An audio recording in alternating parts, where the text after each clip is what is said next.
It's going to be a heck of a Tuesday for us, guys. Where should we begin? I'll tell you this, something is not right. The political issue of the day is what is happening right now in the world, and what just happened to my friend Charlie Kirk is a battle of sheer evil versus goodness. Based on the rumors that are circulating, Candace Owens has revealed something new. All of a sudden, people's preconceived notions about Charlie Kirk's story no longer make sense. His name's most recent developments have shook not only social media, but the entire discourse in pop culture and politics. This time, Owens' most recent comments struck even more forcefully, cutting right through the calm and raising awkward questions that people had subtly ceased posing. The scenario appears to be far more complicated than the headlines ever suggested, based on what is being shared online. We're not merely witnessing a surge in interest on Tyler Robinson's indictment, the subject of weeks of controversy, as well as odd public actions by George Zinn and the complex conflicts between Charlie's closest friends and family. Under the surface, Owens suggests that this may be about something more complex than a single incident. She characterizes it as a combination of covert intentions, silent disputes, and unspoken secrets that have the potential to significantly erode public confidence in unanticipated ways. She's out here making connections that most people are afraid to even bring up. Well, not done, okay? I'm coming for everybody. Charlie Kirk's death is really just a beginning, so welcome back. While others opt to remain silent. That moment seemed to many like the beginning of something much larger and still in the early stages of development. Welcome back, because we're heading right into what is reportedly the most enigmatic chapter in this crazy ongoing story tonight. We'll find out what everyone is whispering. Why do some names constantly coming up in online discussions, and what's actually going on behind the scenes of Charlie's last moments?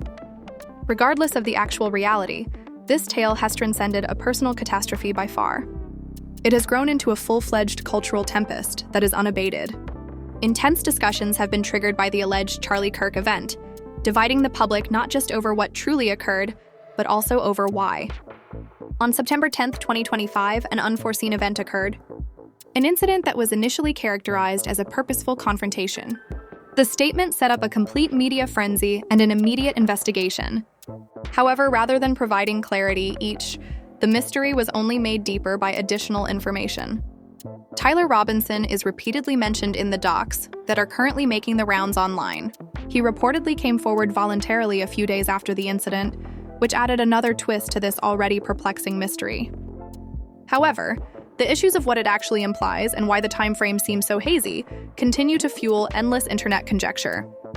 After reports suggested that fresh evidence could link Tyler Robinson to a certain gadget listed in the preliminary investigation, the internet went crazy. Notes, however, rather of providing clarity, that small detail just served to further muddy the waters.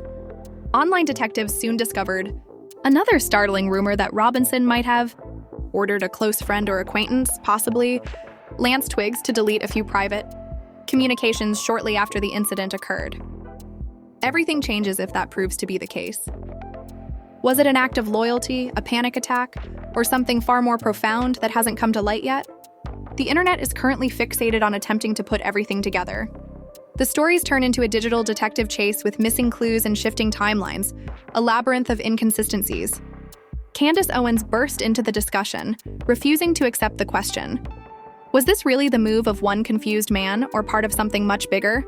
A chain of events way beyond what we're being told? Official clear version of what happened. She began highlighting discrepancies that weren't consistent with the time frame, highlighting warning signs that others chose to ignore. She repeated the same queries that were trending on social media on her show. How did someone like Tyler, who had no prior experience with this kind of thing, get connected to such cutting-edge equipment? And if everything was really transparent, why would his messages to others have to disappear? Owens didn't assert that she knew everything, but she reignited the flames. She presented her supporters with a picture of growing anxiety rather than confidence. A complex web of conflicting interests, shifting allegiances, and covert power struggles that permeates American politics. One thing is very evident, regardless of whether people agree with her or not. This is no longer a straightforward story.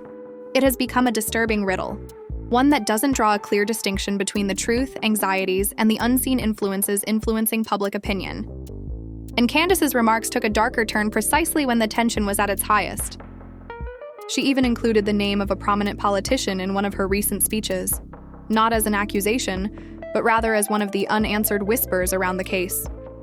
Just that one mention threw social media into overdrive. However, her portrayal of Tyler Robinson was what really made her remarks stand out, himself.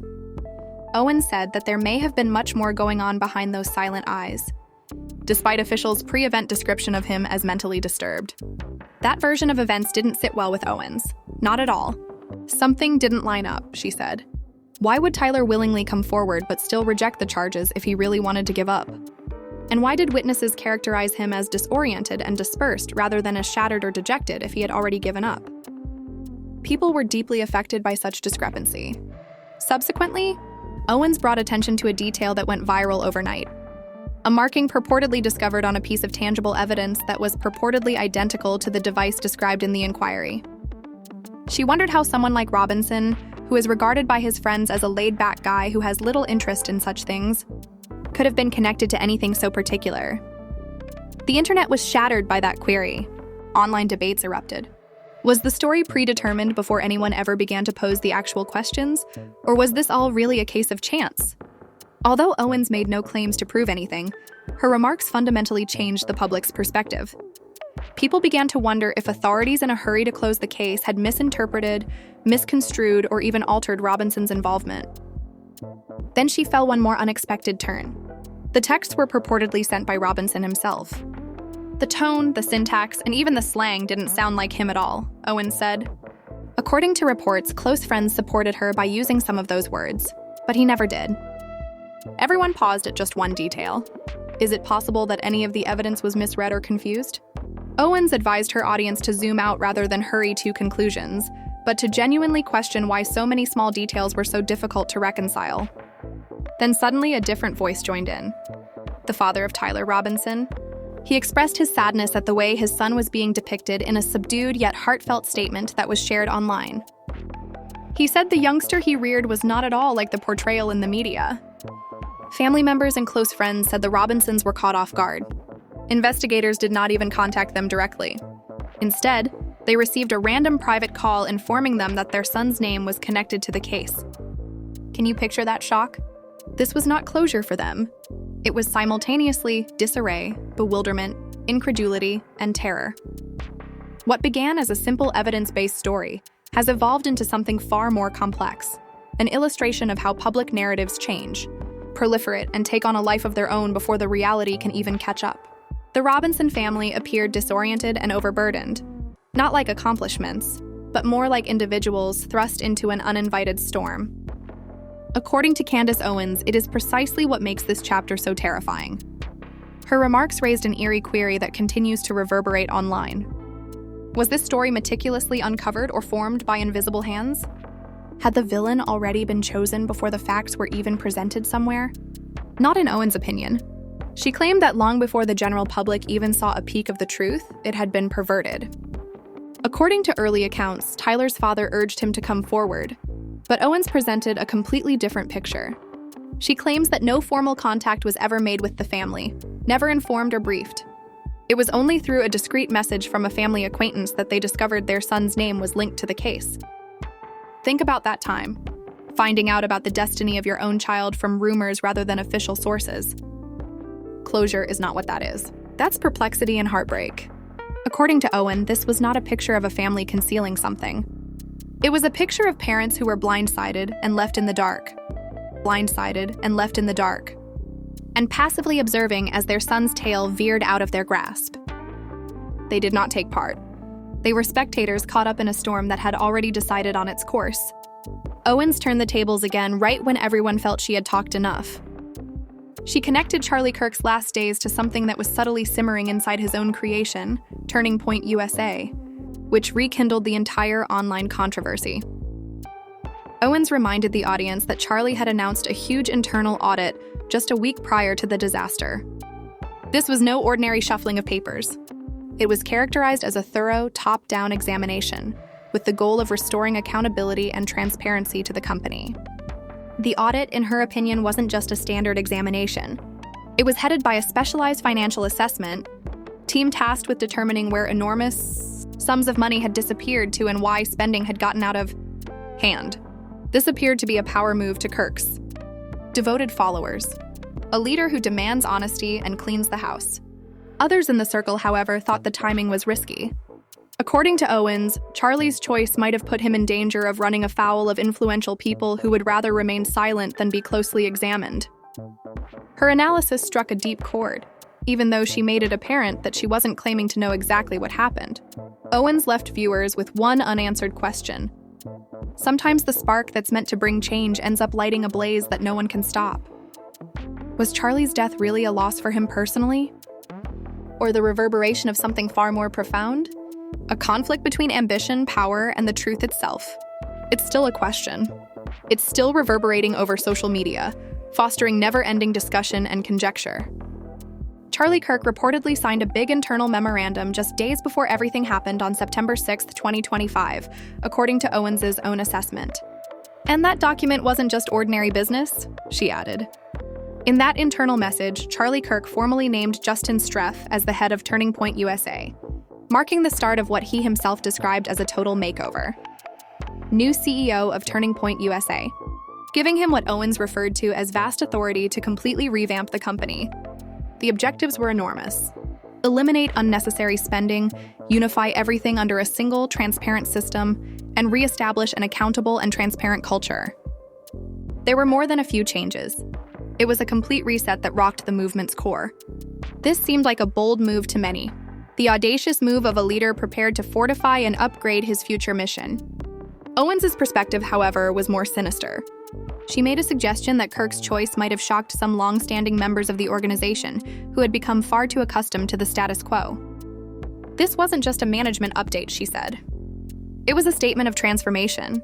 Additionally, history demonstrates that large, there is always opposition to change. Online, Owens' study caused a stir. Theories exploded in the comment areas. Was this the exact action that covertly caused Kirk to clash with influential insiders who favored quiet over investigation? She never professed to know everything. However, her inquiries resonated with many of people who thought the timing was simply too accurate to overlook. Furthermore, Owens had stirred previously, the pot. She had already alluded to mounting pressure over Kirk's travel schedule and public engagements weeks prior. She mentioned stories linking Kirk's name to a well-known investor, implying that the association had both political and financial clout in one of her most contentious remarks to date. Although she made no specific accusations, she did imply that Kirk might have been troubled by external expectations in his last weeks. Naturally, that statement went viral right away. Those connected to the investor quickly denied everything, claiming that any interaction with Kirk was either fully professional or purely informal, and that Owens' assertions were deceptive. But there was no extinguishing that fire once the internet got hold of it. And anyone who believed Owens was finished was mistaken. Events that occurred before Hampton's event, some organizational adjustments made in the months before the event, and what had been taking place at the organization more generally for the past 12 months.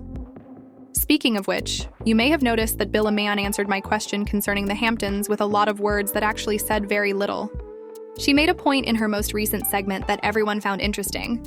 Charlie's changing stance on international policy, the CEO appointment, the audit announcement, and the timing all occurred within a few days of one another. Many people who are viewing the time frame develop, that overlap seems just too precise to be a coincidental event. Instead of seeing it as anarchy, Owens characterized it as a mosaic of influence, a web of ambition, money, and power where each link, no matter how long it is, somehow ties back to one name, Charlie Kirk. His resolve to oppose the status quo may have been his most audacious and potentially riskiest action to date.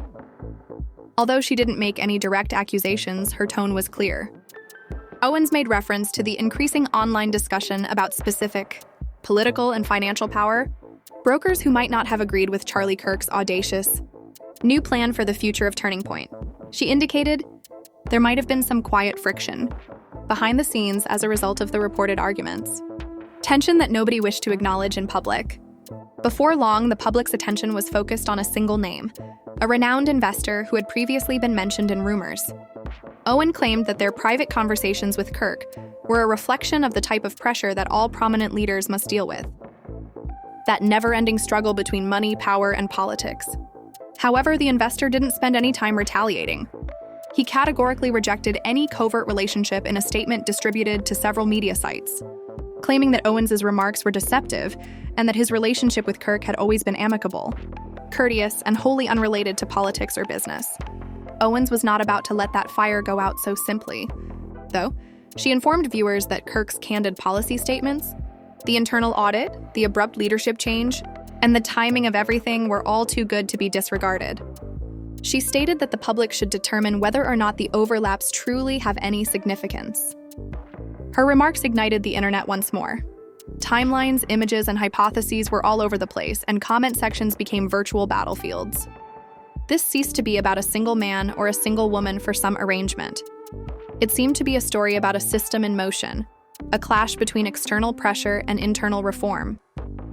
Owens changed the subject just as everyone believed she had finished her analysis. She concentrated on something odd this time, an unexpected and inexplicable turn in the actual investigation. The entire argument was rekindled by that one change, leaving viewers divided between what they were informed and what remained inconsistent. Because a new name arose out of nowhere in the midst of all that hubbub. The story was completely turned upside down by the intervention of a 71-year-old guy named George Zinn. According to reports, Zinn claimed responsibility for the entire episode and was temporarily placed under arrest. Investigators eventually verified that the assertion was entirely untrue.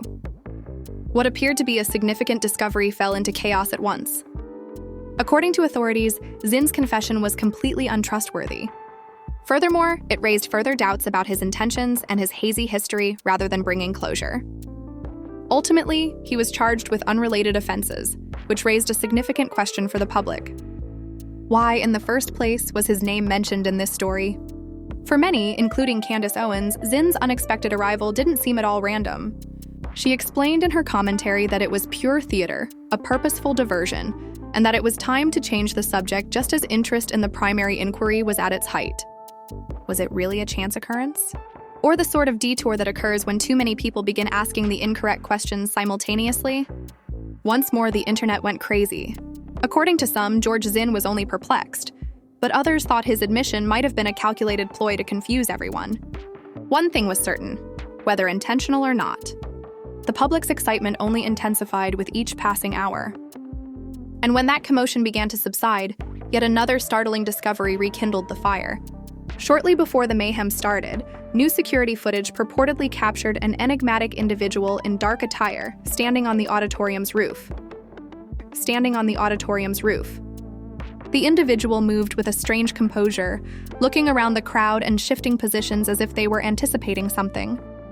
This didn't seem rash to Candace Owens and her audience. It appeared purposeful. Every action appeared deliberate and premeditated, and that realization created a whole new online frenzy. Could Tyler Robinson, the individual named in official reports, truly exhibit the composed accuracy exhibited in that clip? Because the tale took its most bizarre turn at that point. Tyler Robinson may have been in a Dairy Queen at the same time, casually conversing with residents who subsequently verified his presence, according to multiple witness testimonies that are making the rounds online. The question everyone is asking is straightforward if that is the case. The individual on that roof was who? Small, dispersed, yet indiscernible details like these are what have transformed this case from a tragedy into complete mystery. Furthermore, rather than dispelling the haze, each new clue in the digital realm merely makes it worse. According to reports, several witnesses and even some digital timestamps concurred. That afternoon, Tyler was at that Dairy Queen. He wasn't hiding. Like every other day, he was at ease, ordering ice cream and conversing. The question that haunts everyone online becomes unavoidable if that time frame holds true. The figure on the roof, then, was who? And why, before these facts even came to light, did the authorities quickly identify Tyler as the main suspect? It had already been pointed up by Candace Owens. One of the most peculiar aspects of the entire inquiry, according to her, was this inconsistency. Rather than providing clarity, each additional piece of evidence merely served to increase the confusion. "This is not just a story about one event," she said. "It's a tale about power, perception, and how noise obscures the truth. The more you look into it, the less sense it makes." Clarity was not provided by any fresh information, witness statements, video, or timestamps. It created a dense, hazy mist that prompted many to wonder if the entire narrative was being altered behind the scenes by invisible forces with ulterior motives. Online arguments erupted once more. Confirmations kept coming in. People who were present at the Dairy Queen claimed to have spoken with Tyler face-to-face that afternoon. Digital records supported it as well. Location pings, phone data, and receipts all showed him there at that same moment. However, the official narrative remained unchanged in spite of all of it. The attention remained fixed on him as if nothing else were important. The question that halted everyone in their tracks was posed by Candace Owens at that point. Why did the investigators pretend that Tyler wasn't there if he was indeed somewhere else? What was actually going on behind the scenes that kept him in the spotlight? Things became more politically charged as more voices entered the discussion. Rumors began to circulate regarding a local politician who had some indirect connections to the internal audit of Turning Point USA. It gets considerably messier from here. Shortly before everything fell apart, Charlie Kirk had publicly argued with that same person over foreign policy. Public interest therefore surged when the politician's name reappeared online, and their reaction came out sounding more agitated than innocent. That response was a powerful statement for Owens and her audience. It's an obvious indication of strain, but not of guilt. Because when political, reputational, and temporal storylines begin to intersect, perception turns into everything. The internet is able to remember. It makes contact. Something changed when all of these pieces, George Zinn's fake confession, Tyler's Dairy Queen alibi, the enigmatic rooftop figure, and the politician's defensive reaction, were placed side by side. The public's confidence in the official account quickly began to wane. It no longer appeared to be a single, tidy case. It appeared to be a complicated puzzle, disassembling one thread at a time. There is more than one narrative developing at this time. It's an entirely new image, a confusing network of inconsistencies and unsolved issues that, to many people viewing it online, appears to go well beyond a single man's name and possibly even beyond a single instance in time. According to Candace Owens, Tyler Robinson is no longer the main focus of this tale. It concerns the system itself, the extensive network of politics, power, and influence that extends far beyond one name of the individual. It's about networks of individuals, covert ambitions, and hidden interests that somehow come together at the most awkward intersection. And that's what makes this moment so defining, according to Owen. The public may be witnessing more than one disaster. Something much deeper is reflected in the mirror. Behind closed doors, ambition, control, and truth engage in an invisible tug-of-war. Once believed to be simple, the Charlie Kirk case has collapsed like a contemporary Pandora's box. And it's not clarity that's leaking out. It is utterly perplexing. The image simply becomes more blurry with each new update. Everything from George Zinn's strange fake confession to the big internal audit that rocked Turning Point USA to the unanswered questions surrounding Tyler Robinson's indictment. This puzzle continues to test the previous one. We receive contradictions rather than solutions. We discover new gaps rather than closures. Furthermore, an excessive number of influential voices appear to be more concerned with safely guiding the tale toward a version that supports their narrative than with providing explanations. This is why this moment feels important and weighty. Because the loss of one man isn't the only thing involved. It has to do with what that loss made clear. It serves as a mirror reflecting the deterioration of our media, institutions, and even public confidence. It reveals the fissures that run through politics, the division between image and reality, and the weaknesses in the structures that were meant to safeguard transparency, but instead serve to safeguard power. Furthermore, the risk will extend beyond false information if such cracks are continued to be disregarded. It will become the norm, a society where skepticism becomes a tactic, deception becomes a tactic, and silence becomes comfort turns into a persistent mental state. Owens concluded her commentary with a single impactful statement that blazed over the internet. Even when the truth is difficult or contradicts people in positions of authority, it still counts. Because a society can only start to heal and prevent the next tragedy from fading into the shadows when everything is revealed. Every timeline, every choice, and every secret connection. The question is now yours. What do you think transpired? Do you believe that we haven't seen everything yet? Or do you accept the version that the public has been given? This discussion is far from ended, so please share your ideas in the comments section. By no means. Every thought and viewpoint adds another dimension to the truth that we are all still seeking. We're delving further deeper, so be sure to like, share, and subscribe so you don't miss what comes next. Deeper into the most significant and enigmatic tales influencing our era. Till the next time, be careful, maintain your curiosity, and never forget that the truth never goes away. It just waits in the silence until someone finally has the guts to search for.